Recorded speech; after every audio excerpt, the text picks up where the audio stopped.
కొన్ని సందర్భాల్లో ఆలస్యమైన సత్యానిదే అంతిమ విజయం. అలా సత్యానిదే అంతిమ విజయం కావాలంటే ముందుగా ఏది సత్యం ఏది అసత్యం అనే ప్రశ్నకు సమాధానం వెతకాలి. నిజాల నిగ్గు తేలాలి. అలా సత్యాన్ని గెలిపించే మా ప్రయత్నమే సత్యమేవ జయతే. మన దేశంలో రియల్ ఎస్టేట్ వ్యాపారం ఎంత వేగంగా అభివృద్ధి చెందుతోందో రియల్ మోసాలు కూడా అంతే స్థాయిలో పెరుగుతున్నాయి. సామాన్యులే కాదు, ఆఖరికి సెలబ్రిటీలు కూడా ఇలాంటి మోసాల బారిన పడుతున్నారు. లేక్ వ్యూ అంటారు, గేటెడ్ కమ్యూనిటీ అంటారు, ఎయిర్పోర్ట్కు జస్ట్ 5 కిలోమీటర్ల దూరం అంటారు, రింగ్ రోడ్డుకు పక్కనే అని చెప్తారు. మొత్తం డబ్బులు ఒకేసారి చెల్లిస్తే స్క్వేర్ ఫీట్కు ఇంత డిస్కౌంట్ అని నమ్మగలుగుతారు. లేట్ చేస్తే ఆఫర్ అయిపోతుందని తొందర పెడతారు, మెల్లిగా మొత్తం డబ్బులు లాగేస్తారు. ఆ తర్వాత పునాది రాయి వేయటానికి కూడా మీనమేషాలు లెక్క పెడతారు. చివరికి అందరినీ ముంచేసి జెండా ఎత్తేస్తారు. కొన్ని రియల్ ఎస్టేట్ సంస్థలు రెరా నిబంధనలు తుంగలో తొక్కి మరీ జనాలను ముంచేస్తున్నాయి. హైదరాబాద్ లాంటి మహానగరంలో ఈ తరహా మోసాలు మరింత ఎక్కువయ్యాయి. గ్రేటర్ హైదరాబాద్లో ఈ రియల్ మోసాల విలువ దాదాపుగా 10,000 కోట్లు ఉంటుందంటే మీరు నమ్ముతారా? నమ్మాల్సిందే. ఎందుకంటే ఇది అక్షర సత్యం. సొంతింటి కళ నెరవేర్చుకోవాలనుకునే ఒక సామాన్యుడి ఆశను కొందరు బిల్డర్లు, రియల్ ఎస్టేట్ వ్యాపారులు, ఏజెంట్లు అడియాసలు చేస్తున్నారు. నిజానికి ప్రాపర్టీ కొనుగోలు చేసే ముందు సంబంధిత బిల్డర్ కంపెనీ పూర్వఫలాలు చెక్ చేయాలి. ప్రాజెక్టు పూర్తి చేసి ఆర్థిక స్తోమత ఆ సంస్థకు ఉందో లేదో తెలుసుకోవాలి. జిహెచ్ఎంసీ, హెచ్ఎండిఏ విభాగాల నుంచి అనుమతులు ఉన్నాయా లేదా అని ఆరా తీయాలి. రెరాలో ఆ సంస్థ పేరు నమోదైందా లేదో కూడా తనిఖీ చేయాలి. ఇవన్నీ చేసిన తర్వాతే ప్రాపర్టీ కొనుగోలుకు ముందడుగు వేయాలి. కానీ అందరికీ ఇంత అవగాహన ఉండదు. అదే రియల్ మోసగాళ్ల పాలిట వరం. మహానగరాల్లో రియల్ ఎస్టేట్ మోసాలు భారీగా పెరుగుతున్న వేళ ప్రధానంగా ఒక 10 ప్రశ్నలు, 10 క్వశ్చన్స్ వినిపిస్తున్నాయి. అవేంటో ఒక్కసారి బిగ్ స్క్రీన్ పైన చూద్దాం. నగరంలో రియల్ ఎస్టేట్ 3 విల్లాలు 6 అపార్ట్మెంట్లుగా వర్ధిల్లుతున్నా సామాన్యుడికి ఎందుకు చోటు లేదు? బడా రియల్టర్లు సిండికేట్లుగా మారి కృత్రిమంగా రియల్ భూమ్ సృష్టించి ధరలు అమాంతం పెంచేస్తున్నారా? తక్కువ ధరకే ఇళ్ళు, పెట్టుబడిపై అధిక లాభాలు, ఫ్రీ లాంచ్ ఆఫర్ల పేరుతో ఎలాంటి రియల్ మోసాలు జరుగుతున్నాయి? అనుమతులు రాకముందే, లేఅవుట్ వేయక ముందే కాగితాలపై గాలి మేడలు చూపించి మోసం చేస్తున్నారా? ఒక గ్రేటర్ హైదరాబాద్లో రియల్ ఎస్టేట్ మోసాల విలువ ఎంత? నిత్యం రోడ్డున పడుతున్న బాధితులు ఎంతమంది? రియల్ ఎస్టేట్ సంస్థలు, డెవలపర్లు యథేచ్ఛగా అక్రమ దందాలు నిర్వహిస్తుంటే మరి రెరా ఏం చేస్తోంది? సామాన్యుల నుంచి సెలబ్రిటీల వరకు ఏ విధంగా ఈ రియల్ మోసాలకు బలవుతున్నారు? రియల్ ఎస్టేట్ స్కామ్స్ నుంచి అప్రమత్తంగా ఉండాలి అంటే ఎలాంటి జాగ్రత్తలు పాటించాలి? ఇంటి నిర్మాణంలో నాణ్యత లోపాలు, పనుల్లో జాప్యం, మోసాలు, అవకతవకలు జరిగితే ఏం చేయాలి? రెరా నిబంధనలు ఏం చెబుతున్నాయి? ఒక ఫ్లాట్ లేదా ప్లాట్ కొనే ముందు ఎలాంటి జాగ్రత్తలు తీసుకోవాలి? ఇల్లు కట్టి చూడు, పెళ్లి చేసి చూడు అన్న సామెత ఊరికే రాలేదు. ఈ రెండిట్లో కూడా అంచనాకు మించిన ఖర్చులే మనిషిని కుంగదీస్తాయి. అయినా ఆ కళ నెరవేరితే చాలని మధ్యతరగతి సదరు మనిషి తల తాకట్టు పెట్టి మరీ సిద్ధమవుతాడు. ఇలాంటి సమయంలో అనుకోని విధంగా మోసం ఎదురైతే జీవితాలు తలకిందులైపోతాయి, కుటుంబాలు రోడ్డున పడతాయి. సొంతిళ్ళు ఒక సామాన్యుడి జీవితకాలం కళ. హైదరాబాద్ లాంటి మహానగరాల్లో ఈ సొంతింటి కళ చాలా ఖర్చుతో కూడుకుంది. ఇది అందరికీ తెలిసిన విషయమే. అయినా ఏవో అప్పులు చేసి, బ్యాంకు లోన్లు పెట్టి, బంగారం తాకట్టు పెట్టేసి ఫ్లాటో ప్లాటో తీసుకుందామని ఆశపడుతున్న వాళ్ళని రియల్టర్లు నిండా ముంచేస్తున్నారు. ప్రీ లాంచ్ ఆఫర్లు, ఆలసించిన ఆశాభంగం, వాస్తవ ధర కంటే 40-50% తక్కువకే ఫ్లాట్లు, నిర్ణీత సమయంలో గృహప్రవేశాలు చేయించే బాధ్యత మాది. ఇదిగో ఇలాంటి ఆకర్షణీయమైన ప్రకటనలు, అద్భుతమైన బ్రోషర్లు, వీటిని చూసి ఎంతోమంది మోసపోతున్నారు. కొన్ని ప్రాజెక్టులకు ఎలాంటి అనుమతులు ఉండవు, పునాది రాయి కూడా పడదు. అయినా ప్రాజెక్టులు, వెంచర్ల పేరుతో కొన్ని కంపెనీలు విస్తృత ప్రచారం చేస్తూ కోట్లు వెనకేసుకుంటున్నాయి. ఇక్కడ 2 విషయాలు గమనించాలి. ఒకటి, హైదరాబాద్ లాంటి మహానగరాల్లో ఒక సామాన్యుడు, ఓ మిడిల్ క్లాస్ మధ్యతరగతి మనిషి ఫ్లాటో ప్లాటో కొనుగోలు చేసే పరిస్థితి ఉందా? లేదనే సమాధానం వస్తుంది. ఒకవేళ ఆ వేతన జీవి తన స్థాయికి మించి అప్పో సొప్పో చేసి ఆ డబ్బును రియల్ ఎస్టేట్ సంస్థ చేతిలో పెడితే చివరికి వాళ్ళ సొంతంటి కళను చిదిమేస్తున్నారు. పైసా పైసా కూడబెట్టుకున్న సొమ్మును లూటీ చేస్తున్నారు. ప్రాజెక్టుకు కొబ్బరికాయ కొట్టక ముందే మొత్తం డబ్బులు వసూలు చేయటం, ఆ తర్వాత మొహం చాటేయటం. ఏళ్ల తరబడి ప్రాజెక్టులు పూర్తి చేయాలనుకోవడం, చేయకపోవటం, ముక్కి ములిగి వాటిని పూర్తి చేసినా ఆ నిర్మాణాల్లో నాణ్యత ప్రమాణాలు పాటించకపోవటం, సరైన అనుమతులు తీసుకోకపోవటం వల్ల భవిష్యత్తులో న్యాయపరమైన చిక్కులు ఎదుర్కోవడం, ఇవన్నీ కూడా సర్వసాధారణమైపోయాయి. అసలు నగరాలు పట్టణాల్లో రియల్ ఎస్టేట్ మోసాలు ఏ విధంగా జరుగుతున్నాయి, రియల్టర్లు సిండికేట్లుగా మారి కృత్రిమంగా భూములు ధరలు ఎలా పెంచుతున్నారు, హైదరాబాద్ లాంటి మహానగరంలో ఒక మధ్యతరగతి మనిషి సొంతింటి కల నెరవేర్చుకోలేని పరిస్థితి ఎందుకు వచ్చింది, దీనిపైనే ఇవాల్టి మన సత్యమేవ జయతే. దీంట్లో పాల్గొంటున్న ప్యానల్ని పరిచయం చేస్తాను. గౌరీశంకర్ గారు రెరా కన్జ్యూమర్ ఫోరం ప్రతినిధిగా ప్రస్తుతం అంతా ఉన్నారు. అలాగే కృష్ణకాంత్ గారు అడ్వకేట్, శేఖర్ రెడ్డి గారు క్రెడాయ్ ప్రతినిధిగా సుపరిచితులు, అరుణ్ ప్రముఖ అడ్వకేట్, వీళ్ళందరూ కూడా మనతో ఉన్నారు. మనతో పాటుగా ఆడియన్స్లో కొంతమంది బాధితులు ఉన్నారు. అలాగే కోర్టు కేసు వేసి గెలిచిన వాళ్ళు కూడా ఉన్నారు. సో వీళ్ళతో మాట్లాడే ప్రయత్నం ఈరోజు చేద్దాం.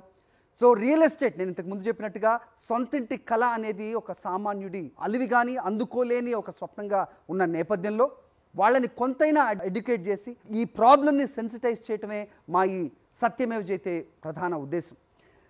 Let's talk with eminent people here who are present. Shekhar Reddy గారు, ఎందుకు వస్తుంది ఈ పరిస్థితి అంటే, to start with where is the problem, where it lies?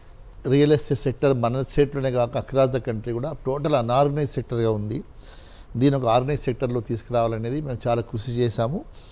Day 1 నుంచి కూడా మేము ఆ బిల్డర్స్ ఫోరం పెట్టినప్పటి నుంచి కూడా మేము ప్రాస్పెక్టివ్ బయర్స్ గురించి ఎక్కువ ఆలోచించాము, గవర్నమెంట్ తరఫున ఆలోచించాము, లాస్ట్ డెవలపర్ అనుకున్నాం. ఆ విధంగా మా జర్నీ స్టార్ట్ అయింది. తర్వాత మేము ఆ రోజుల్లో చెప్పేవాళ్ళం, మీరు ఒక టీవీ కొనేటప్పుడు 10 మంది మిత్రులను సంప్రదిస్తున్నారు, దేంట్లో ఫ్యూచర్స్ బాగున్నాయి, విన్నారా, కలర్ కాంట్రాస్ట్ ఇంట్లో బాగా వస్తుంది, ఇవన్నీ అని మీరు అంటున్నారు.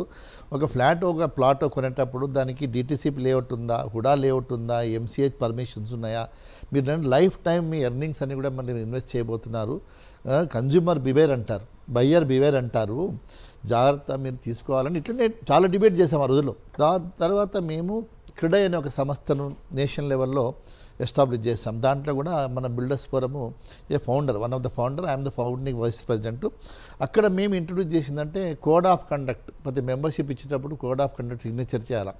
తర్వాత consumer grievance and redressal forum అని ప్రతి చాప్టర్లో అక్రాస్ ద కంట్రీ ఇంట్రొడ్యూస్ చేస్తాం. మన దగ్గర కూడా చాలా వరకు కొన్ని ఇష్యూస్ ఉంటే కూడా మా క్రెడాయ్కి చాప్టర్స్కి వస్తే కూడా మేము రిజాల్వ్ చేసిన కేసెస్ ఉన్నాయి. ఢిల్లీలో అయితే కొన్ని వేల కేసులు రిజాల్వ్ చేసినాం. సో ఇలాంటివి వస్తున్నాయి కాబట్టి చూసినాము. ఆ మెంబర్షిప్ ఇచ్చినప్పుడు కూడా తగిన జాగ్రత్తలు తీసుకుంటున్నాము. ఫర్ ఎగ్జాంపుల్ మీరు రీసెంట్గా ఈ undivided share of the land అమ్ముతున్నప్పుడు ఈ అన్ని అసోసియేషన్స్ అయితే రిప్యూటెడ్ అసోసియేషన్స్ పోయి గవర్నమెంట్ రిప్రజెంట్ చేయడం జరిగింది. అంతేకాకుండా క్రెడాయ్ అది అసోసియేషన్ పెద్ద పెద్ద అడ్వర్టైజ్మెంట్స్ ఇచ్చినారు, ఇలాంటి కొనకూడదు, undivided share of the land మీరు కొనకూడదు, అది రెరాకు అగెనెస్ట్, మీకు బిల్డింగ్ పర్మిషన్ ఉండాలా, రెరా పర్మిషన్ ఉండాలా, ఆ నెంబర్ ఉంటేనే కొనాలని మేము గవర్నమెంట్ చేయలేదు.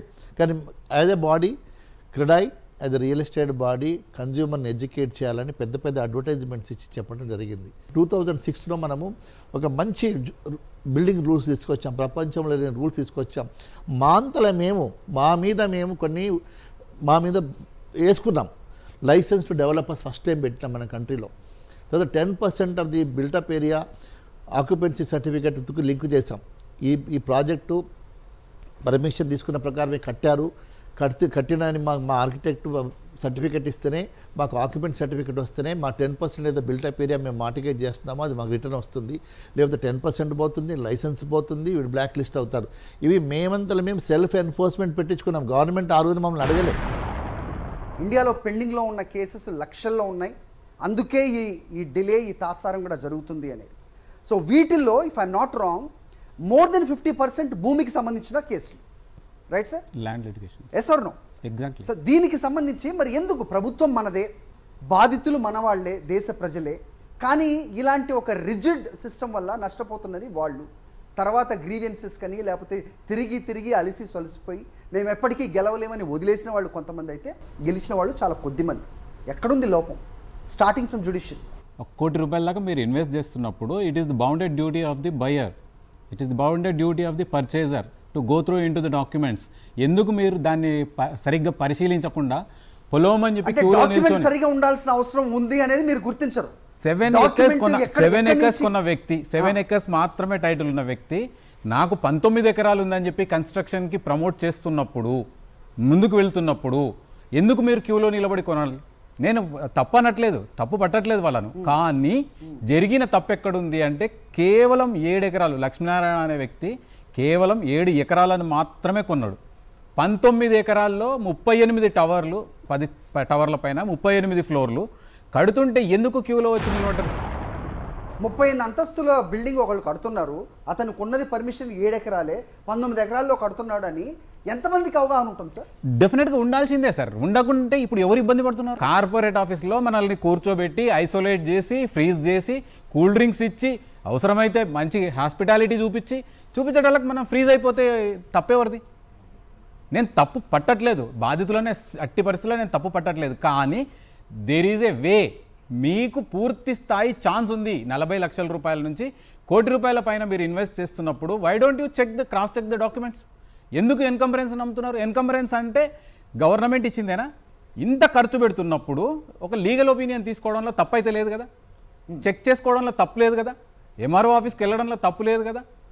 ఎంఆర్ఓ ఆఫీస్ ఎందుకంటున్నా అంటే ల్యాండ్స్ 19 నుంచి పూర్తిగా ఎంఆర్ఓ హ్యాండ్ ఓవర్లకు వెళ్ళిపోయినాయి, సబ్ రిజిస్ట్రార్ ఆఫీస్కి కూడా సంబంధం లేకుండా పోయినాయి.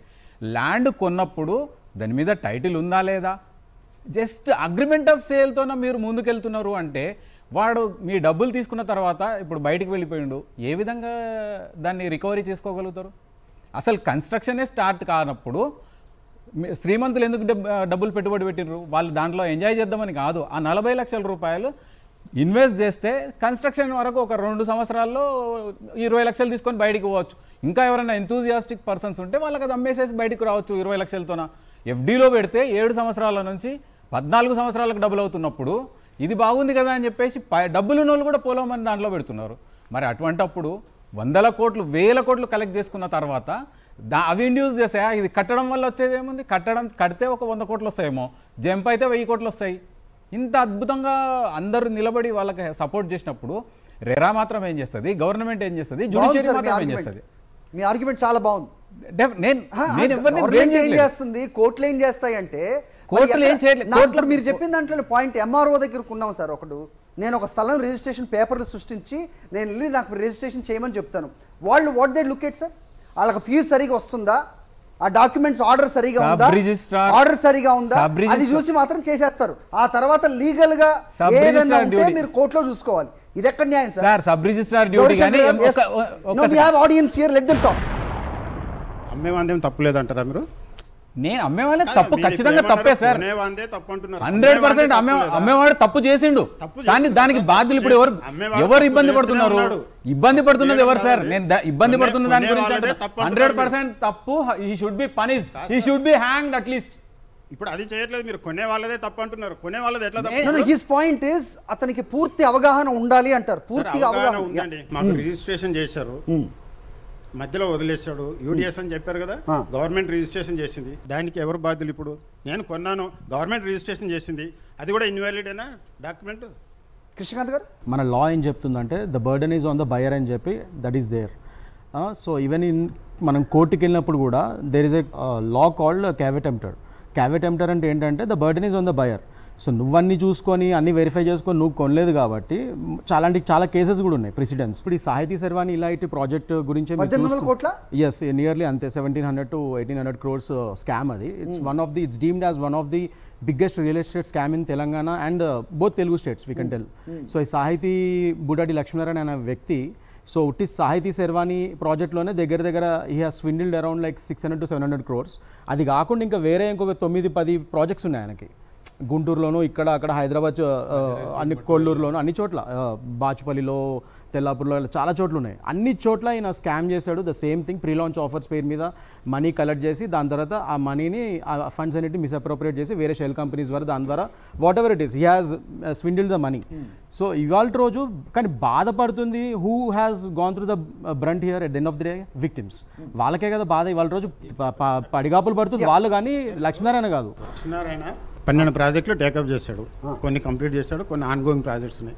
ఇలా రెరా పర్మిషన్స్ కూడా ఇచ్చింది కొన్నిటికి, వాటిని కూడా ఎత్తేసుకొని పోయాడు వాడు. ఇప్పుడు దాని బాధ్యులు ఎవరు? ఇప్పుడు మీరు ఏమన్నారు, కొనాలా, చూడాలా, అన్నీ చేసుకోవాలన్నారు. రెరా పర్మిషన్ ఉన్న ప్రాజెక్టులు కూడా వదిలేసి వెళ్ళిపోయాడు. ఇప్పుడు ఆ బాధితులు ఎక్కడికి పోయి అడగాలి, ఎవరిని అడగాలి? శేఖర్ రెడ్డి గారు? రెరా పర్మిషన్ మీద ఉన్న దగ్గర కొంటే మాత్రం రెరా డెఫినెట్గా you can approach RERA. Is a regulatory authority. Sir రెరాలో కంప్లైంట్ ఇచ్చాము, తిరుగుతూనే ఉంది. పర్మిషన్ తీసుకొని రెరాలో అప్రూవల్ అయిపోయిన ప్రాజెక్టులు కూడా గాలిలో పోతే కస్టమర్స్ ఎక్కడ పోవాలి? డబ్బులు పెట్టిన వాళ్ళు. ఇంకోటి ఆ ప్రాజెక్ట్స్ అన్నీ కూడా డెవలప్డ్ ల్యాండ్, ఏదో డెవలప్మెంట్ తీసుకున్నాయి కాదు, డెవలప్మెంట్ తీసుకోవాలి. 40, 50, 40, 60 ఇట్లా ఏదైనా. ఇప్పుడు అక్కడ పోతే డెవలప్ ఎవరైనా ఇచ్చాడో వాడు ఈ ల్యాండ్ నాది, మీరు ఇక్కడ రావద్దు అంటున్నారు. ఇప్పుడు ఏం చేయాలి అక్కడ? ఎన్నిసార్లు ఒకటా రెండా ఎవరిని కదిపినా ఏదో ఒక వ్యధ బయటకు వస్తుంది. సో నేను ఏమంటున్నానంటే దట్స్ వాట్ ఎగ్జాక్ట్లీ ఇక్కడ ప్రాబ్లం ఏంటంటే now as Hyderabad is one of the top most metropolitan cities. ఇక్కడ రియల్ ఎస్టేట్ స్కామ్స్ ఎక్కువగా జరుగుతాయి ఆబ్వియస్లీ, ఎందుకంటే ఇట్స్ రియల్ ఎస్టేట్ బూమ్ చాలా ఉంది ఇక్కడ. So definitely real estate scams ఎక్కువ అవుతాయి. అందుకే 2016లో not only considering Hyderabad, so many metropolitan సిటీస్లో రియల్ ఎస్టేట్ బూమ్ ఉంది కాబట్టి మన గవర్నమెంట్ 2016 రేరా యాక్ట్ ఒకటి కాన్స్టిట్యూట్ చేశారు, తీసుకొచ్చారు. 2017 నుంచి అది అన్ని స్టేట్స్లో అమల్లోకి ఉంది. ముఖ్యంగా తెలంగాణలో it is the RERA is there since from 2017. కానీ మొన్న రీసెంట్గా ఇప్పుడు వరకు కూడా రేరా అనేది డిఫంక్ట్, ఇట్స్ కంప్లీట్లీ డిఫంక్ట్, అసలు పనిచేయలేదు.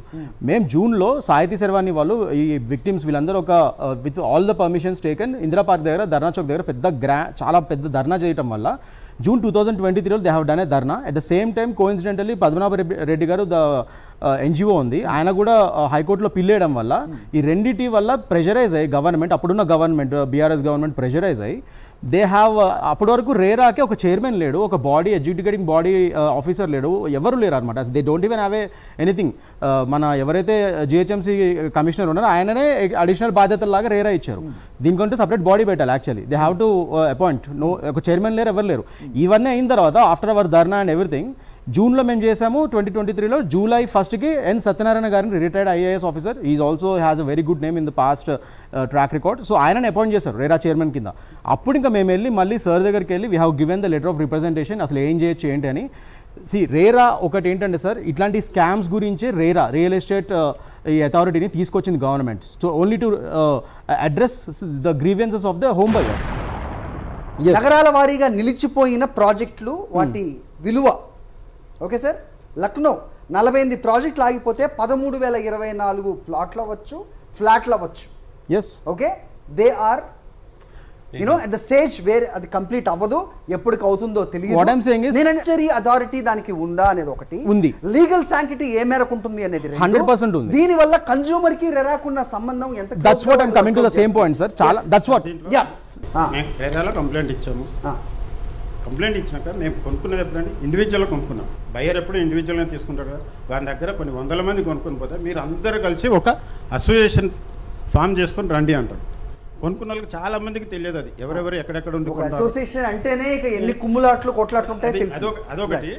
కొన్ని అసోసియేషన్ ఫ్రేమ్ తయారు చేసుకొని వెళ్తే అక్కడ పోయినాక మీరు ఎలా కట్టుకుంటారో, ఎలా ముందుకెళ్తారో, మీ దగ్గర ఫండ్స్ ఆల్రెడీ ఫండ్స్ అని పోయినాయి అక్కడ, మళ్ళీ మీరు ఎట్లా కట్టుకుంటారో, నేను పోయేది ఎందుకు, మీరు అక్కడ సొల్యూషన్ చూపించండి మాకు అని అంటే దాన్ని వదిలేసి మీరు ఒక ఎస్ఓపి తీసుకురండి, మీరు ఒక ఆర్కిటెక్ట్ తెచ్చుకోండి, మీరు ఒక బిల్డర్ని తెచ్చుకోండి, అవన్నీ చూపించాలని కదా మీ దగ్గరకు వచ్చింది. లేక నా ఒక్కరికన్నా న్యాయం చేయండి, సింగిల్గా న్యాయం చేయరు, గ్రూప్కి వస్తే ఇవన్నీ పెడతారు, ఎన్నడూ తగులుతుంది. అంటే నామ్స్ అనేది మరి ఉండాలి కదా సార్, నామ్స్ ఎవరు ఫ్రేమ్ చేయాలి? మనం సిసిఎస్ కానీ రేరా కానీ తిరుగుతూనే ఉన్నాం. So politicians, each and every పొలిటీషియన్స్కి అప్రోచ్ అయ్యాం. మనకేంటి ఎవరు వచ్చి సపోర్ట్కి రాలేదు.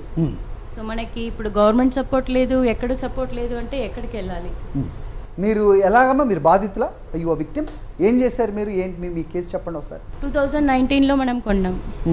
So we have taken loans, బంగారం అన్నీ పెట్టి. సో ఒకటి ఇల్లు ఉంటుంది అని కొన్నాం. I'm not local, I'm from Karnataka. Okay. So ఇక్కడ వచ్చి హైదరాబాద్లో ఉంటున్నాం కాబట్టి ఇప్పుడు అట్లీస్ట్ ఒక ఇల్లు ఉండాలి, పిల్లలకి కొంచెం ఇది అవుతుంది అని తీసుకున్నాం. సో ఇప్పుడు యూడిఎస్ కూడా చేసేసారు. సో ఇది అయ్యాక కూడా మీరు ఎలా అనుకుంటారు ఇలా మోసపోతామని? యూడిఎస్లో ఫస్ట్ ఆఫ్ ఆల్ 8 అపార్ట్మెంట్స్ కంటే ఎక్కువ ఉంటే రెరా సర్టిఫికేట్ లేనిది మీరు కొనడానికి లేదు. First of all you cannot go to the developer office.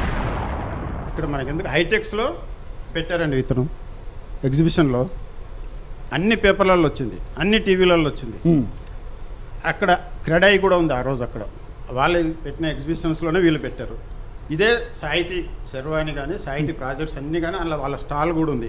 మేము ఇంకెవరిని నమ్మాలి? వాళ్ళు ఎట్లా పర్మిషన్ ఇచ్చారు? క్రీడా వాళ్ళు ఇవన్నీ చేస్తుంటే వీళ్ళకి మేజర్ అసోసియేషన్స్ మాత్రము రెరా నెంబర్ లేని ఎవరికి స్టాల్ ఇవ్వట్లేదు. ఏ ప్రాజెక్ట్ రెరా ఉందో ఆ ప్రాజెక్ట్ని అలో చేస్తున్నారు. అతనికి ఇంకేదైనా ప్రాజెక్ట్ ఉండొచ్చు, రెరా లేకుండా ఆ ప్రాజెక్ట్ అక్కడ పెట్టడానికి లేదు స్టాల్లో. సార్ మీరు పోయి వెరిఫై చేసుకోండి. సార్ మీరు పెట్టారు అతను. ఇప్పుడు ఆ రెరా పర్మిషన్ ఉన్న ప్రాజెక్ట్స్ కూడా పోయినాయి కదా, అది వేరు. That is okay. మీరు ఒకసారి ఇది మినిస్ట్రీ ఆఫ్ మన అర్బన్ డెవలప్మెంట్ ఇది ఉంటుంది ఒఫీషియల్ వెబ్సైట్ గవర్నమెంట్. అందులో మీరు అన్ని రేరాస్ ఎన్ని కేసెస్ డిస్పోజ్ చేసే ఇప్పటివరకు ఉంటుంది. యూపీ రేరా రాజస్థాన్ ఇవన్నీ చాలా టాప్లో ఉన్నాయి. అన్నిటికంటే జీరో ఏంటో తెలుసా? తెలంగాణ రేరా. ఇప్పటివరకు ఒక కేసు కూడా సరిగ్గా డిస్పోజ్ చేయలేకపోయారు. ఇప్పుడు లేటెస్ట్గా కొద్దిగా ఏదో 1-2 చేసి ఉంటారేమో కానీ మొన్న స్టార్ట్ అయినప్పటి నుంచి last year. But what I'm saying is that is the bad సిచ్యువేషన్లో, అంత బ్యాడ్ సిచ్యువేషన్లో రేరా తెలంగాణ ఉంది. సో దాన్నే మేము గట్టిగా వెళ్ళి అడిగితే now they have constituted educating body there. ఒక చైర్మన్ గారిని పెట్టారు ఇంకా 5 ఏళ్ళు, ఎన్ సత్యనారాయణ గారిని. అండ్ ఆయన మాకు ప్రామిస్ చేసింది ఏంటంటే సార్ కూడా ఫస్ట్ డే మేము ఆయన అపాయింట్ అయిన first day we have met him and given the letter of representation with the victims. I have gone there as their advocate and I have given him. Let me take a chance to read out the numbers, sir. So ఒక లక్నోవే కాదు, హైదరాబాద్ 25 ప్రాజెక్టులు నిలిచిపోతే 6169 ఇళ్ళు అవ్వచ్చు, flats అవ్వచ్చు ఆగిపోయాయి.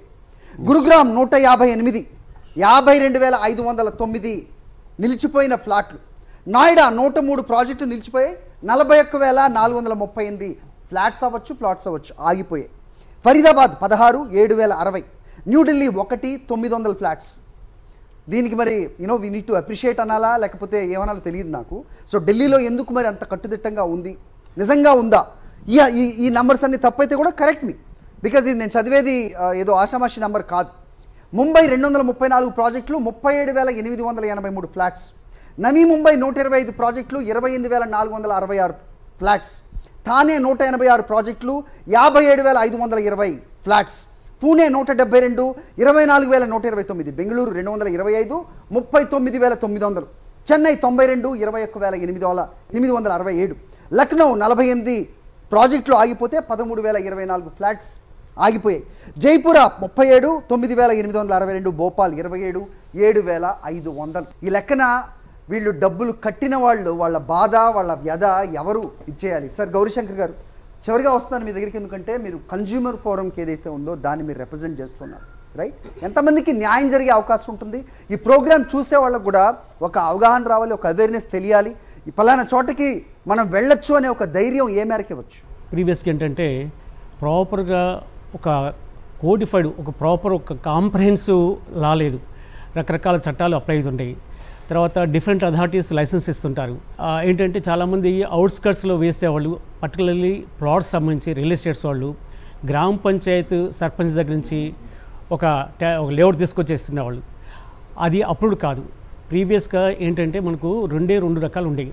ఇది మన real estate సంబంధించి ప్లాట్స్ వేసినప్పుడు అది అర్బన్ ఏరియాస్లోకి వస్తే, అంటే హైదరాబాద్ కానీ, విశాఖపట్నం కానీ, వరంగల్, తిరుపతి అలాంటి నగరాల్లో అది అర్బన్ ఏరియాస్ అంటారు. అర్బన్ ఏరియాస్ యాక్ట్ ఒకటి ఉంది, అర్బన్ డెవలప్మెంట్ యాక్ట్ కింద.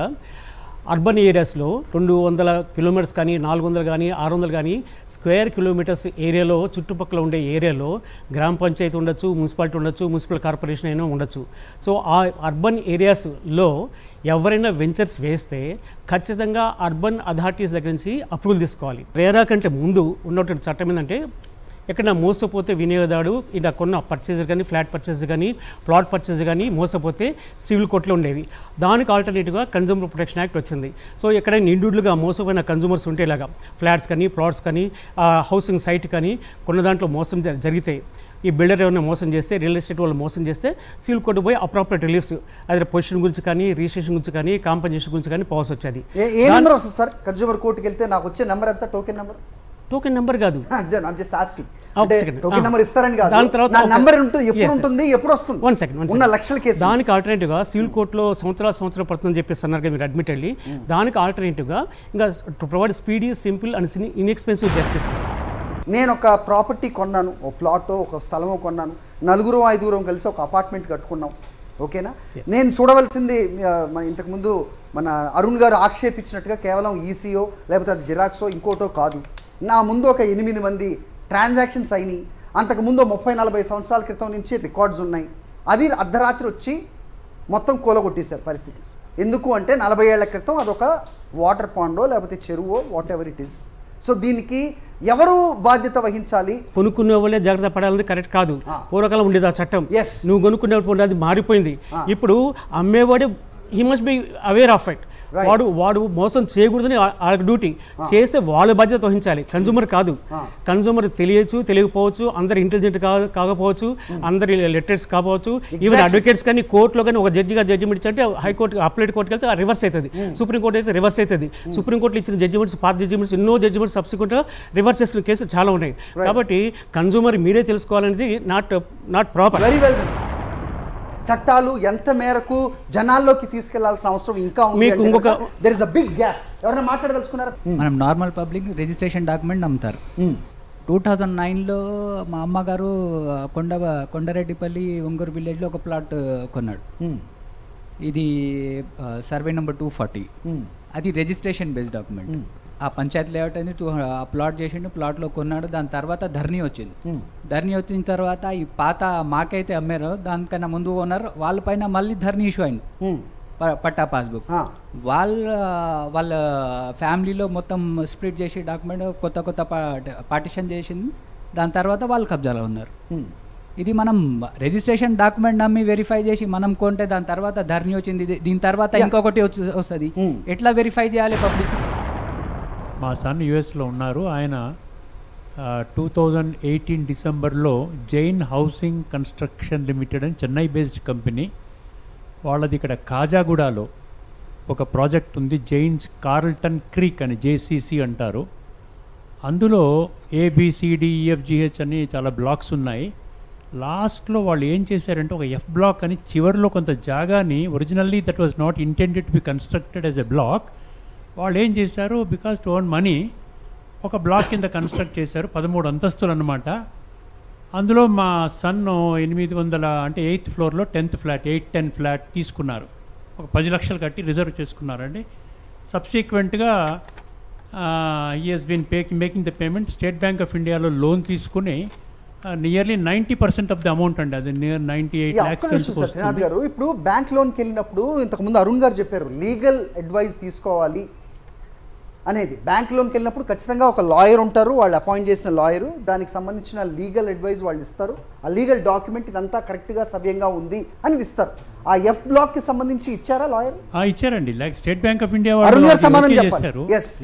ఓకే చేశారు. చెప్పేది కూడా అదే సార్. ఇప్పుడు చెప్పండి. బ్యాంక్ తన లీగల్ అడ్వైజర్ని పెట్టుకుంటుంది. లీగల్ అడ్వైజర్ పెట్టుకున్న తర్వాత మీకు లోన్ మీ అకౌంట్లో పడ్డ తర్వాత బిల్డర్ తీసుకెళ్ళిపోతాడు. బిల్డర్ అకౌంట్లోకే వెళ్తుంది అది 100%. వెళ్ళిన తర్వాత ప్రాజెక్ట్ మొదలే కాదు. మరి banker how he is entitled to వెనక్కి తీసుకోవడానికి ఏ విధంగా హక్కు ఉంది? మరి బ్యాంక్ ఆథరైజ్డ్గా లోన్స్ ఇస్తామని చెప్పి బోర్డులు పెడుతున్నారు. ఇప్పుడు మరి కన్జ్యూమర్ ఎవరి దగ్గరికి వెళ్ళాలి, ఎవరి మీదకి వెళ్ళాలి? ఖచ్చితంగా బ్యాంక్ మీదకే కదా. లేదు మీరు ఒక లీగల్ ప్రొఫెషన్ దగ్గరికి వెళ్ళండి, కొన్ని వేల మంది లాయర్లు వస్తున్నారు ప్రతి సంవత్సరం. ఒక 25,000 50,000 రూపాయలు ఫీజు చెల్లిస్తే తాను రెస్పాన్స్ అవుతాడు కదా, తాను చెప్తాడు కదా దీనికి వెళ్ళొచ్చు దీనికి వెళ్ళకూడదని. మీరు డాక్యుమెంట్ కొన్న తర్వాత రిజిస్ట్రేషన్కి వెళ్ళడానికి తహసీల్దార్ దగ్గరికి వెళ్ళొచ్చు, సబ్ రిజిస్ట్రార్ దగ్గరికి వెళ్ళొచ్చు. ఆ లీగల్ నాలెడ్జ్ ఉన్న మీకు ఎందుకు మీరు ఒక ఒపీనియన్ తీసుకోలేకపోతున్నారు? బ్యాంకు కేవలం డాక్యుమెంట్ల మీద మాత్రమే లోన్ ఇవ్వట్లేదు, మీ లోన్ మీ ఎర్నింగ్ కెపాసిటీ మీద లోన్ ఇస్తుంది. అక్కడ ఫిష్ అవుతున్నారు. ఇక్కడ బ్యాంకు బిల్డర్ మీదకి వెళ్ళట్లేదు. ఎవరైతే పర్చేజర్ ఉన్నారో పర్చేజర్ మీదనే వెళ్తారు. రికవరీకి వెళ్తారు, ఆ శాలరీ అటాచ్మెంట్ చేసుకుంటారు, స్క్వీజ్ చేస్తారు. 40 లక్షలు విత్ ఇంట్రెస్ట్ తో సహా మీతో ముక్కుపిండి వసూలు చేస్తారు. మరి బ్యాంక్ లీగల్ అడ్వైజర్ మీద డిపెండ్ అయినప్పుడు why don't you sue against banker మీద ఎందుకు వెళ్ళట్లేదు? సార్ అరుణ్ గారు చెప్పిన మాటలు ఎంతవరకు ఇది ఏమనుకుంటున్నారు మీరు? సార్ అంటే మీతో నేను ఏకీభవించట్లేదు సార్. ఎందుకంటే నేను ఒక నార్మల్ లేమ్యాన్ని సార్. సిటీలో ఒక అపార్ట్మెంట్ కడుతున్నాను అనుకోండి, 600 గజాల్లో G+5 పర్మిషన్ ఇస్తుంది GHMC. సపోజ్ వాడు ఏం చేస్తాడంటే ఓసీ వచ్చే వరకు G+5 కడతాడు. ఓసీ రిలీజ్ చేసుకున్న తర్వాత దానిలో చాలా 10% సార్ అన్నట్టు 10% డివియేషన్లోనే చేయాలి వాడు. 10% సెట్ బ్యాక్స్ తీసుకొని ముందు 2.5 ఫీట్లని, సపోజ్ 2.5 ఫీట్లు వెనకాల 1.5 ఫీట్లు, ఇవన్నీ యాజ్ పర్ రూల్స్ కడతాడు. ఓసీ వచ్చిన తర్వాత ఏం చేస్తాడు, దానిపైన ఒక పెంట్ హౌస్ వేస్తాడు. పెంట్ హౌస్ వేసి దాన్ని అమ్ముతాడు. అంటే నేను అనేది ఏంటంటే సార్, ఇక్కడ ఎంతసేపు ఒక కన్జ్యూమర్ని, సామాన్య నాలాంటి వాడిని, నేను లేమని నాకు చట్టాలు తెలియదు, నాకు పెద్ద పెద్ద రూల్స్ తెలియదు, నాకు ఇల్లు కావాలి, తక్కువలో వస్తుంది కదా అని కొంటా. అప్పుడు ఈ వ్యవస్థ అంతా మనం పెట్టుకున్న వ్యవస్థ ఏం చేస్తుంది? ఇల్లీగల్ గా కన్స్ట్రక్ట్ చేస్తే, ఇల్లీగల్ గా మీకు ల్యాండ్ షేర్ ఉన్నప్పుడు you are the owner. Sir చిన్న ఇల్లు కట్టుకుంటేనే మీరు కంప్లైంట్ చేయాలి, మీరే డిమాలిష్ చేయాలి. మీరు కోర్టులో వాదించినట్టు ఇక్కడ కన్స్యూమర్స్ తో వాదిస్తే కన్స్యూమర్ తో పాటు మేము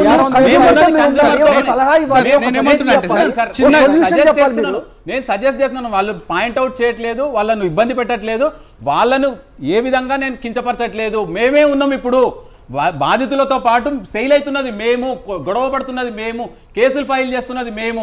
ఆ పెయిన్ తో వాళ్ళు పడుతున్నారు. ముక్కుపిండి వసూలు చేస్తారు అన్నప్పుడు నేను బాధితుల తరఫున ఉన్నట్టా లేకపోతే బ్యాంకు తరఫున ఉన్నట్టా బిల్డర్ తరఫున ఉన్నట్టా? సార్ జిహెచ్ఎంసీ లిమిట్ లో మనకి ఒక వ్యవస్థ ఉంది. అంటే ఇది గ్రేటర్ హైదరాబాద్ మున్సిపల్ కార్పొరేషన్లో 30 సర్కిల్గా ఉంది. ప్రతి సర్కిల్లో ఒక టౌన్ ప్లానింగ్ డిపార్ట్మెంట్ ఉంటుంది. వాళ్ళు ఉండే స్టాఫ్ చేయాల్సిన చాలా జ్యుడిషియరీ చాలా చిన్నగా ఉంటుంది సార్. వాళ్ళు రోజు ఆ జ్యుడిషియరీలో వాళ్ళ మనుషులు తిరుగుతూనే ఉంటారు. తప్పు చేస్తున్నారని వాళ్ళకి తెలుసు కూడా, ఎవరు డివేట్ చేస్తున్నారో కూడా ఖచ్చితంగా డిపార్ట్మెంట్లో తెలుసు. వాళ్ళకి డిపార్ట్మెంట్లో కూడా తెలుసు వాళ్ళకి. సార్ వాళ్ళు మీ అజంప్షన్ ఏమో అది వాళ్ళకి తెలుసని మీకు ఎలా తెలుసు? సార్ ఎలా తెలుసు అంటే పర్మిషన్స్ ఇచ్చేది వాళ్ళే. మరి ప్రతి 15 రోజులకు ఒకసారి వీడు కరెక్ట్ కడుతున్నాడా లేదా అని ఇన్స్పెక్షన్ చేయొచ్చు కదా. ఎవరో కంప్లైంట్ ఇచ్చేదాకా వీళ్ళు మేల్కోరా, అది చూడరా?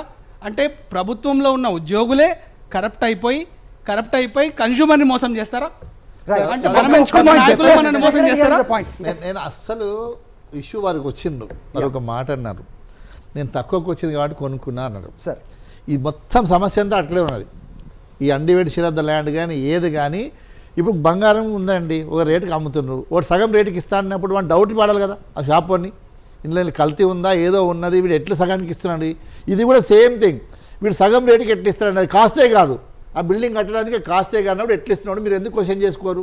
పక్కన అడగరా, మీ మిత్రుడినో రిలేటివ్నో అడ్వకేట్ని అడగరా, దాన్ని ఎట్లా ఫుల్ఫిల్ చేస్తాని క్వశ్చన్ అంతే. ఏంటంటే ఇప్పుడు నేను కూడా సమాజంలో ఒక మనిషిలాగానే మాట్లాడుతున్నా. మనకు ఒక మనస్తత్వం ఉన్నది, ఒక సైకాలజీ, మన మనుషుల మందం కాబట్టి ఏదైనా తక్కువకి వస్తుందంటే ఆశపడతాం, అక్కడే మనం పొరపాటు చేస్తున్నాం. అది కాకుండా వీడు ఎందుకు తక్కువకి ఇస్తున్నాడు, ఎందుకు ప్రూవ్ చేయద్దు? మనం ప్రాజెక్ట్ స్టార్ట్ అవ్వక ముందే ప్రీ లాంచ్ పేరుతోటి సగం ధరకే నేను ఇస్తున్నానని బాహాటంగా పేపర్లో వేసి మరీ చెప్తున్నారు. దాన్ని ఎవరు ఎందుకు అడ్డుకోవట్లేదు? సార్ ఎగ్జాక్ట్లీ మేము చెప్పేది కూడా అదే. దాన్ని ఎవరు ఎందుకు అడ్డుకోవట్లేదు? కొనొద్దు అని కొన్ని అసోసియేషన్స్ భారంగా పెద్ద అడ్వర్టైజ్మెంట్లు ఇచ్చారు, ఇది కొనొద్దు, ఇది విరుద్ధము. ప్రీ లాంచ్ ఆఫర్ వేసినంత పెద్దగా ఫ్రంట్ పేజ్ లో ఇచ్చినంత రిచ్ గా మీది లేదు. ఇది చేయాలి, ఇది కస్టమర్ కూడా గమనించాలి. సొంత అన్ననో సొంత తమ్ముడో 1 ఎకరా ల్యాండ్ ఉన్నప్పుడు 1 గుంట స్థలం ఎక్కువ తీసుకుంటే అన్ననో తమ్ముడో కోర్టుకు వెళ్తున్నారు. మీరు 35 గజాలు 36 గజాల ప్రాపర్టీ మీ పేరు మీద రిజిస్టర్ అయి ఉన్నప్పుడు ఉమ్మడి ఆస్తిలో యూడిఎస్ లో మీరెందుకు వెళ్ళట్లేదు? వాళ్ళకి కావాల్సింది కేసులు కాదు, కొట్లాడటం కాదు సార్. మరి డబ్బులు కట్టి వాళ్ళు ఉందాం అనుకుంటున్న ఒక ఇల్లు, చిన్న బ్రేక్ వెళ్దాం తిరిగి వద్దాం. అసలు దీని ప్రాబ్లంకి ఎక్కడ, అది మెయిన్ కాజ్ ఎక్కడుంది, దాన్ని నిజంగా షూటప్ చేయడానికి ప్రభుత్వాలు ముందుకు రావాల్సిన అవసరం ఉందా లేదా? అసలు 1955 నుంచి కూడా డాక్యుమెంట్స్ చెక్ చేయాల్సిన అవసరం, అగత్యం ఎందుకు కన్స్యూమర్కి ఉంటుంది? కేంద్ర ప్రభుత్వం తీసుకొచ్చిన ఒక ల్యాండ్ యాక్ట్ని దాన్ని రాజకీయ అవసరాల కోసం ప్రాపగండా చేసి దాన్ని మొత్తం భ్రష్టు పట్టించి దాని మీద తప్పుడు అవగాహన ప్రజల్లోకి వెళ్ళి ఎలక్షన్ స్టంట్గా మార్చేస్తున్న ప్రస్తుత పరిస్థితుల్లో నిజం ఎవరికి తెలియాల్సిన పరిస్థితులు ఉన్నాయా తెలియజెప్పే ప్రయత్నం ఎవరు చేస్తారు? గవర్నమెంట్ ఆఫ్ ఇండియా పెద్ద ఎత్తున ప్రోత్సహిస్తుంది, టైటిల్ యాక్ట్ తీసుకొచ్చింది, స్టేట్ గవర్నమెంట్ ఇంప్లిమెంట్ చేయమంటుంది. ఆ టైటిల్ యాక్ట్ వస్తే ఏంటంటే సమగ్రంగా సర్వే చేస్తారు, చేసిన తర్వాత ఒక 2 years పీరియడ్ ఉంటుంది. ఆ పీరియడ్లో ఎవరైనా క్లెయిమ్ చేస్తే కూడా చూస్తారు, the observe and see the who is the final title. ఆ తర్వాత గవర్నమెంట్ గ్యారంటీ ఇస్తుంది. అలాంటప్పుడు ఇన్సూరెన్స్ కంపెనీస్ వేరే దేశాల్లో ఎట్లయితే ముందుకు వస్తున్నాయో మన దేశంలో ఇన్సూరెన్స్ కంపెనీస్ ముందుకు వచ్చి ఇన్సూర్ చేస్తాయి. అప్పుడు కన్స్యూమర్కి లాస్ ఉండదు. సో మన ఫస్ట్ ఆఫ్ ఆల్ మనం చెప్పాల్సింది ఏంటంటే మీరు టైటిల్ యాక్ట్ తీసుకురండి, ఇక్కడ మీరు ఇంప్లిమెంట్ చేయండి, అప్పుడే కన్స్యూమర్ సేఫ్. ఏదైనా మోసమో లేకపోతే ఇంకోటి ఏదైనా జరిగితే ప్రభుత్వం బాధ్యత వహించాలి అనే ప్రయత్నం చేసిన ప్రభుత్వాల సంగతి ఏమైందో అనేది మనకు తెలుస్తూనే ఉంది. మన ఇండియాలో ప్యారలల్ రెమెడీస్ చాలా ఉన్నాయి. ఒకటి సార్ చెప్పినట్టు కన్స్యూమర్ ఫోరం ఉంది, సివిల్ కోర్ట్ ప్రొసీజర్ ఉంది, ఇప్పుడు రేరా ఉంది, అండ్ ఎఫ్ఐఆర్ దర్జీ చేసి అది క్రిమినల్ ప్రొసీజర్ ఉంది, అండ్ ఎన్సిఎల్టీ ఉన్నాయి, ఇలా చాలా ఉన్నాయి. బట్ స్పెషల్లీ రియల్ ఎస్టేట్ కోసమే రేరాని పెట్టారు. They have constituted RERA especially for this grievances. మన ప్రోగ్రామ్ చూస్తూ ఒక అతను కాల్ చేస్తున్నాడు, బాధితుడు అంటున్నారు. ఒకసారి మాట్లాడే ప్రయత్నం చేద్దాం. అశోక్ గారు. హరి గారు నమస్తే అండి. నమస్తే అండి అశోక్ గారు, చెప్పండి. హరి గారు, బాచుపల్లిలో మాది ఇప్పుడు సైటు హైడ్రా చేసిందండి. ఇది ప్రాబ్లము. మా దానికి హెచ్ఎండిఏ పర్మిషన్ ఉంది, నెక్స్ట్ ఎంఆర్ఓ స్కెచ్ ఉంది, నెక్స్ట్ హైకోర్టు ఆర్డర్ కూడా ఉంది. వితౌట్ ఇంటర్ఫియర్ స్ట్రక్చర్ ని కదిలించకూడదని హైకోర్టు ఆర్డర్ కూడా ఉంది. ఈ పర్మిషన్స్ అన్ని ఉంటే నైట్ వెడ్నెస్డే ఈవినింగ్ స్టార్ట్ చేశారు. ఈవినింగ్ నైట్ వచ్చేసేసి వరుసగా 4 days హైకోర్టు ఆర్డర్ హాలిడేస్ ఉన్నాయని గమనించారు ఏందో కానీ దాని మీద వచ్చేసేసి వాళ్ళు ఏమి ఇన్ఫర్మేషన్ లేకుండా డైరెక్ట్ గా వచ్చేసి పెద్ద పెద్ద బుల్డోజర్ తీసుకొచ్చేసేసి ఇలా మిడిల్ క్లాస్ వాళ్ళ మీద వాళ్ళు చేస్తున్నారు. అయితే హైదరాబాద్ చేస్తుంది. మాకు పర్మిషన్స్ ఉన్నాయని ఈ పేపర్లు చూస్తుంటే ఆ పేపర్లు కూడా పట్టించుకొని పరిస్థితిలో ఉన్నారు వాళ్ళు. కొంచెం సలహా ఎవరన్నా ఇవ్వగలరా? అశోక్ గారు మీరు లైన్ లోనే ఉండండి. ఇక్కడ ఉన్నారు మనకి ఒకరికి 3 ఉన్నారు అడ్వకేట్స్. సో ఎలాంటి సలహా చెప్తారు? అర్ధరాత్రి హైకోర్టు సుప్రీంకోర్టు తలుపు తట్టినా కానీ రియాక్ట్ అవుతాయి. జనాలకు తెలియని విషయం అది.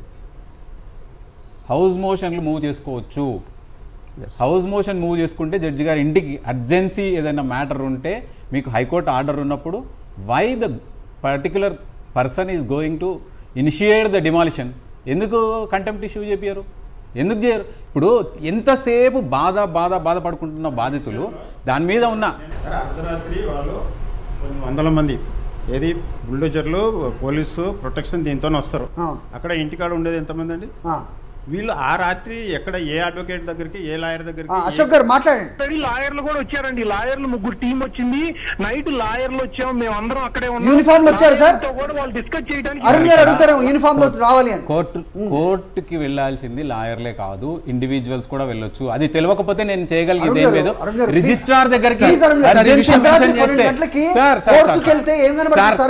కొన్ని 100 కోట్ల రూపాయలు ఖర్చు పెట్టి లీగల్ ఎయిడ్ కౌన్సిల్ ని ఎస్టాబ్లిష్ చేసిన కోర్టులు ఏదైతే రిజిస్ట్రేషన్ ఫీజు ఏదైతే స్టాంప్ డ్యూటీ తీసుకుంటున్నారో in that way you are entitled to recover everything.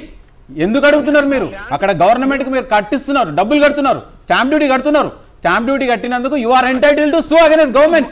FTL లో ల్యాండ్ లో కన్స్ట్రక్షన్ పర్మిషన్ ఇచ్చిర్రో వాడిని ఎందుకు వదిలిపెడుతున్నారు? ఇదే సమస్య. ఫోర్జరీ, ఫ్యాబ్రికేషన్ ఇవన్నీ కూడా బిల్డర్ మీద అప్లై అవుతాయి, గవర్నమెంట్ అఫీషియల్స్ మీద కూడా. Those who issued NOCs, those who issued permissions for construction, మీరు ఎందుకు వెళ్ళట్లేదు? వెళ్ళాలి, వెళ్తేనే వెళ్తే తప్ప.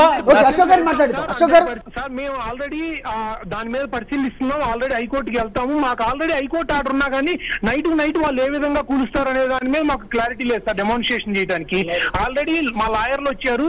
వాళ్ళ లాయర్లతో కూడా మాట్లాడడానికి దగ్గరకు కూడా రానివ్వట్లేదు. వాళ్ళ టీం ఉంది, 50 members టీం వచ్చారు, DRS వాళ్ళు వచ్చారు, పోలీసులు వచ్చారు. మా పేపర్స్ కూడా వాళ్ళు ఇంట్రెస్ట్ గా చూడట్లేదు, అసలు పేపర్లు టచ్ కూడా చేయాలి. ఈవెన్ హైకోర్టుకు మీరు వెళ్తే హైకోర్టు ఎవరికి ఆర్డర్ ఇస్తుంది? ప్రిన్సిపల్ సెక్రటరీకి ఆర్డర్ ఇస్తుంది. మీరు వెళ్ళాల్సిన అవసరం లేదు.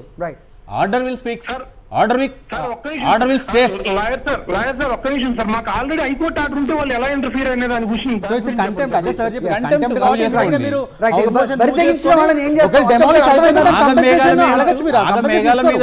ఉత్తర్వులు కావాలంటే అర్ధరాత్రి అయినా హైకోర్టు రిజిస్ట్రార్ తలుపు తట్టొచ్చు. Thank you Ashok garu call చేసినందుకు. మీ సమస్యకి పరిష్కారం ఇక్కడున్న అడ్వకేట్ చెప్తున్నది కంటెంప్ట్ వేయాలి. ఆ తర్వాత కోర్టు నుంచి ఆర్డర్ ప్రిన్సిపల్ సెక్రటరీకి వెళ్తుంది. వాళ్ళు సదరు అధికారులకి ఖచ్చితంగా వాళ్ళ మీద యాక్షన్ తీసుకుంటారు. మీకు కాంపెన్సేషన్ కూడా వస్తుంది అనేది కూడా చెప్తున్నారు. ఇంకో అంశం, మీరు కట్టిన స్టాంప్ డ్యూటీ అవ్వచ్చు, గవర్నమెంట్ ఫీజులు అవ్వచ్చు, ఇవన్నీ మీరు కట్టడంతో government is entitled to help you out and get the compensation అనేది ఇక్కడ ఉన్న అడ్వకేట్ చెప్తున్నారు. ఆ దిశగా మీరు అడుగులు వేయాలని మేము కోరుకుంటున్నాం. Ashok garu will speak. Thanks for calling. ఖచ్చితంగా మీకు సొల్యూషన్ దొరుకుతుందని మేము భావిస్తున్నాం. ఎస్, సరే, అర్ధరాత్రి పూట కూలగొట్టే కార్యక్రమాలు ఏంటండి? అసలు 2 నెలల క్రితం ఆంధ్రప్రదేశ్లో గత ప్రభుత్వం తాలూకు ఒక ప్రభుత్వ వాళ్ళకి సంబంధించిన ఒక పార్టీ ఆఫీస్కి సంబంధించి ఒక బిల్డింగ్ కట్టుకొని కొత్త ప్రభుత్వం వచ్చిన తర్వాత దాన్ని కూలదోస్తారు అనే ఇన్ఫర్మేషన్ తోటి కోర్టుకెళ్ళి ఒక ఆర్డర్ తెచ్చుకొని దాని మీద ఎలాంటి చర్యలు తీసుకోకూడదు అనే ఒక ఆర్డర్ ఉన్న తర్వాత అర్ధరాత్రి వెళ్ళి ఆ బిల్డింగ్ని కూల్చేశారు. రైట్, ఇక సామాన్యుడి పరిస్థితి ఏంటి అనే ప్రశ్నకి ఇక్కడ ఉన్న పెద్దలు కానీ మరి చూస్తున్న వాళ్ళు కానీ ఎవరి దగ్గర సమాధానం ఉంటే మా దగ్గరికి చెప్పాలి. ఆర్డర్ ఇచ్చిన తర్వాత కూల్ చేస్తే కంటెంప్ట్ అవుతుంది. ఇంకే దానికి బట్ Yes, ప్రభుత్వాలు they can proceed. ప్రభుత్వాలు కూల్ చేస్తే Government దానికి ఏమనాలని నా గవర్నమెంట్ మీద ప్రశ్న. కూడా Yes, sir. proceed కదా. ప్రభుత్వం is not about Yes, I got it. ఇవి చాలా బాగుంటాయి సార్ ఈ డైలాగ్ చెప్పడానికి. ప్రభుత్వాలు కూడా చట్టం ముందు సమానమే అనేది వినడానికి చాలా బాగుంటుంది. నేను నా జైన్స్ కన్స్ట్రక్షన్ ఫ్లాట్ గురించి నేను జూన్ 2021లో కన్జ్యూమర్ తెలంగాణ స్టేట్ రిట్రెసల్ కమిషన్లో ఫైల్ చేయడం జరిగింది. 2021 జూన్ అండి సార్. అది మనకి జనవరి 2024లో మనకి జడ్జిమెంట్ వచ్చిందండి. 2 విషయాల మీద మేము ముఖ్యంగా వేసింది. ఒకటేమో క్వాలిటీ ఆఫ్ కన్స్ట్రక్షన్ బాగాలేదు. ఆ ప్లాస్ట్ we have appointed 1 GHMC licensed surveyor. ఆయన మొత్తం అంతా స్టడీ చేసి ఒక 8.5 లక్షలు అంత ఖర్చు అవుతుందండి మీకు ఇవన్నీ డెఫిషియన్సీస్ అన్నీ చేసుకోవాలంటే. ముఖ్యంగా ఆయన కార్ కీ తీసుకొచ్చి ఇలాగ గోడలో గుచ్చితే దూరిపోయిందండి. అంటే ప్లాస్టింగ్ అంతా కూడా ఏమీ చేయలేదు. దేర్ ఇస్ నో ప్రాపర్ అదంతా చేయకుండా చేశారండి. మొత్తాన్ని మేము ఫైల్ చేస్తాము. ఇంకొకటి ఏమో వాళ్ళు they are claiming interest at 18% for some delay అనమాట. అంటే బ్యాంక్ లోన్ శాంక్షన్ అవడంలో కొంచెం లేట్ అయింది.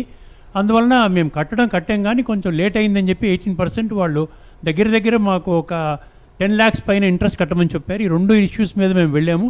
So court has taken cognizance. ఇంకోటి ఓసీ ఒకటి రాలేదు అప్పటికి కూడా. విదేశాల్లో ఉన్న అమెరికా అవ్వచ్చు లేకపోతే అభివృద్ధి చెందుతున్న దేశాల్లో అవ్వచ్చు ఇలాంటి లిటిగేషన్ గొడవలు ఎందుకు లేవు? Why only India? మీరు సర్ప్రైజ్ అవుతారు. చాలామంది బిల్డర్స్ ఆక్షన్లో ఎక్కువ రేటు పెట్టి కొంటున్నారు. ఎందుకు కొంటున్నారంటే ఈ ఇష్యూస్ రాకూడదని కొంటున్నారు. కర్మగారి ఆక్షన్ అమ్మిన ల్యాండ్లు కూడా గవర్నమెంట్ అమ్మిన ల్యాండ్లు కూడా లిటిగేషన్లో పడ్డాయి. ప్రభుత్వాలు కోర్టులకి లాయర్ ఫీజులకి చెల్లిస్తున్న సొమ్ము ఎంత ఉందంటే 100 కోట్లలో ఉంది. ప్రభుత్వం కూడా ఒక లాయర్ని అపాయింట్ చేసుకోవాలి. వాళ్ళకి సంబంధించిన ల్యాండ్ ఎంక్రోచ్మెంటో లేకపోతే ఇంకోటో జరిగితే వాళ్ళు కోర్టులకి చెల్లిస్తున్న ఫీజులు 100,000 కోట్లలో ఉంటున్న క్రమంలో ఎందుకు ఈ ప్రాబ్లం? వాళ్ళు అమ్మే ల్యాండ్ కూడా ఫాస్ట్గా అంటే వితౌట్ దాని బ్యాక్గ్రౌండ్ చెక్ చేయకుండా లిటిగేషన్ కొన్ని ఆప్షన్ ఎట్లా పెడతారంటే subject outcome of the court decision కూడా పెట్టి అమ్ముతున్నారు. కరెక్ట్. ఎంత మీరే చెప్పారు. ఇప్పుడు 100,000 కోట్లు ప్రభుత్వం చెల్లిస్తుంది అంటే ప్రభుత్వం 100,000 కోట్లు చెల్లించి తన లయబిలిటీ నుంచి తప్పించుకుంటుంది. మీరు వాళ్ళ మీద షూ చేయనందుకు అంటే ఎక్కడైతే సమస్య ఉందో అక్కడే పరిష్కారం కూడా ఉంది. ఎందుకు 100 కోట్లు చెల్లిస్తుంది ప్రభుత్వం? మీ నుంచి తప్పించుకోవడానికి వాళ్ళకి చెల్లిస్తుందే తప్ప మీకు న్యాయం చేయడానికి కాదు. న్యాయం చేయాలంటే రెరా లాంటి ఇన్స్టిట్యూషన్ ని స్ట్రెంగ్తెన్ చేయాలి. ప్రామాణికం ఏదైతే అంటున్నారో 1955 నుంచి ప్రామాణికం తీసుకుంటే అంతకు ముందుకు ఇక్కడ తెలంగాణలో ముంతకాబ్ కానివ్వండి, ఇప్పుడున్న పానీలు కానివ్వండి, ఇప్పుడు ఈ రికార్డ్స్ అన్ని ఎవరి దగ్గర ఉంటాయి సార్? ఎవరి దగ్గర ఉంటాయి? రెవెన్యూ డిపార్ట్మెంట్లో ఉంటాయి. సరే 90 వరకు ఆ ల్యాండ్ అగ్రికల్చర్గా ఉంది. ఆ తర్వాత నాన్ అగ్రికల్చర్గా గవర్నమెంటే చేస్తుంది. అంటే ప్రతి లెక్క, ప్రతి ఇంచు భూమి లెక్క ప్రభుత్వం దగ్గర ఉంది. ప్రభుత్వ అధికారులకు తెలుసు. ఈ ప్రభుత్వ అధికారులు కొల్యూడ్ అయిపోయి అంటే కొన్ని సినారియోస్ నేను చూస్తున్నాను సార్. ఏదైతే సర్వే నెంబర్లో ఒక 17 ఎకరాల చేంజ్ ఉండాల్సిన భూమి వాళ్ళు ఎక్కువగా రిజిస్ట్రేషన్స్ అవుతున్నాయి. సపోజ్ అప్పుడు ఏముందంటే బిఫోర్ ఇక్కడ మనకి బీఆర్ఎస్ గవర్నమెంట్ కంటే ముందు ధరణి రాకముందుకు ప్రభుత్వం ఏదైనా భూమి కొనాలంటే అగ్రికల్చర్ భూమి కొనాలంటే భూమి ఏమో రెవెన్యూ రికార్డులో ఉండేది, రిజిస్ట్రేషన్ ఏమో ఐజీఆర్లో చేయాల్సి వచ్చేది. అంటే ఇక్కడ భూమి ఉండేది తక్కువ ఉన్నా అక్కడ రిజిస్ట్రేషన్లు అయిపోయాయి. మరి ఇవి రిజిస్ట్రేషన్ ఫీజు తీసుకునేది ఎవరు? వీళ్ళే కదా, ఐజీఆర్ఏ కదా, మనకి రిజిస్ట్రేషన్ స్టాంప్స్ అండ్ డ్యూటీ వాళ్ళే కదా.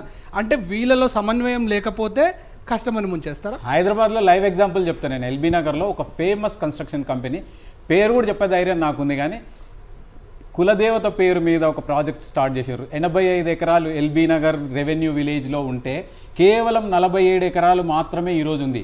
మిగతాది పక్క సర్వే నెంబర్ వేసి ఒక మాజీ మంత్రితో కలిసి అపార్ట్మెంట్లు కట్టి అమ్ముతున్నారు. కోట్ల రూపాయలు పెట్టుబడి పెడుతున్నారు. జనాలు మేము చెప్పినా జనాలు వినట్లేదు. అందులో దాదాపు 40 ఎకరాలు మాయమైంది ఎల్బీ నగర్ విలేజ్లో. ఐఎమ్ ఆన్ రికార్డ్, నాతో రికార్డు ఉంది, నాతో నక్ష ఉంది.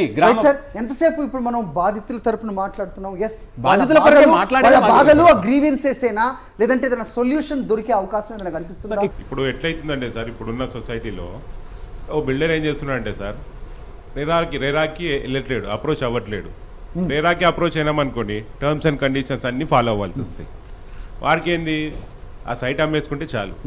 ఒక క్లయింట్, ఒక కస్టమర్ వచ్చింది అనుకోండి, కస్టమర్ కూడా ఏంది తక్కువ రేట్లో చూస్తున్నారు, మార్కెట్ కన్నా తక్కువ ప్రైస్ చూస్తున్నారు సార్.